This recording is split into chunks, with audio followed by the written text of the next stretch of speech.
Pumunta ka ng Annex 2 at ng Manila Annex. Dalawa yan. Tanungin mo kung sino naggobernador sa kanila.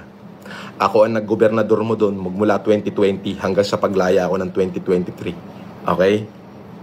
So, paano ako matutulog sa Isidoro?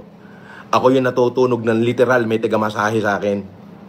Nakuha mo? Ako yung may magrarayot, itataas ko lang yung kamay ko, tigil ang rayot. Pumunta ka ron, doon ka magtanong. Huwag ka dito mag-comment. Kasi kino-comment mo kabobohan, katangahan, tulad mong tanga. Ibig sabihin, chismis ang lakad mo, walang katotohanan.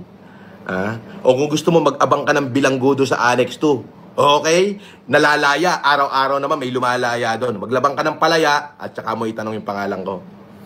Hanggang ngayon yung legacy ko nandun pa. Maghanap ka rin ng maraming nakakulong doon. Mahigit mga 300 yung nakakulong doon sa magkabilang building na may tattoo na pangalan ko.